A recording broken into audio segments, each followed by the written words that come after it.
Hi, I'm Eric. For the sake of the story, I'll be keeping my family's names private, so my brother will be called Ken and my cousin will be called Damien. This happened about 6 years ago. It was a cold December evening in 2019 when my family and I visited our local McDonald's. I was 12 years old at the time, my brother Ken was 10, and our cousin Damien was 14. We had all been looking forward to a simple evening of food and playtime. As we walked in, we started ordering food, but our attention was quickly pulled aside. A large, muscular man was shouting angrily at a woman, his voice carrying through the glass.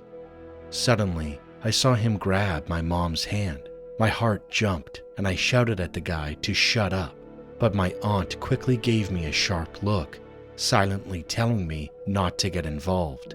And honestly, I thank her for that, because things could have gotten much worse. Inside, my aunt kept paying for the food. Ken turned to me and asked, "Man, what's going on?" I whispered back, "I don't know. Let's just focus on the positives." Damien looked pale, scared, and I tried to reassure him with a smile. "Don't worry. Things will get better, I promise." We hugged each other, holding on, as the woman and the man stormed into the restaurant.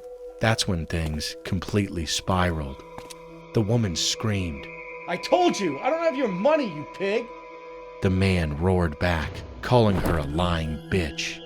Dozens of customers froze, parents, kids, families, all staring in shock as the fight escalated.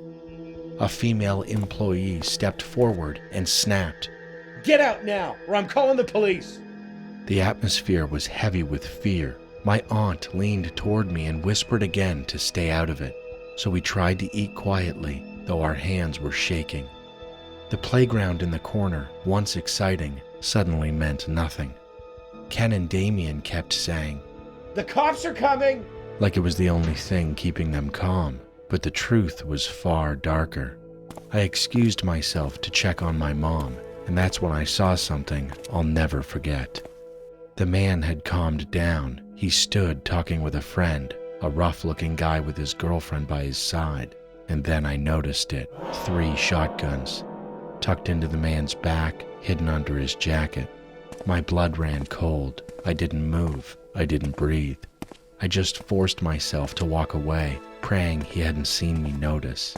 Back at the playground, I sat in silence, my mind spinning, trying to process what I had just seen. Moments later, the police arrived. They questioned the woman, and they spoke to my mom. We soon left the restaurant, still shaken and talking about what happened. But it wasn't over. As we drove away, we saw flashing lights at a nearby gas station. The man and his friends were in handcuffs, being pushed against a squad car. That's when my mom explained what really happened. The man had tried to snatch the woman's purse. When she resisted, he slapped her. She gave her statement to the police, and we drove home, grateful it was finally over. Seeing that man in cuffs gave us closure, but it also left me with a memory I'll never forget. Now, at 17, I still look back on that night. The night a normal trip to McDonald's turned into something I'll carry with me forever. My name is Chen, and I am 15 years old. This happened when I was 10.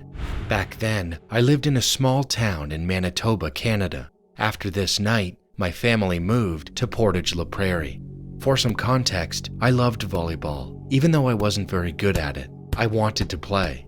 I remember begging my parents to register me for after-school volleyball, but I would always chicken out.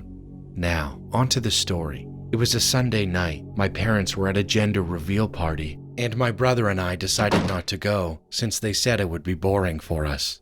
After playing with my neighbor, I went back inside and into the room I shared with my brother. I started tossing around the volleyball my parents had bought me. I was knocking things over, but luckily nothing broke, or I would have been in big trouble. I kept practicing, setting the ball into the air. At one point, I purposely hit the attic door. It didn't even have a handle to pull it down.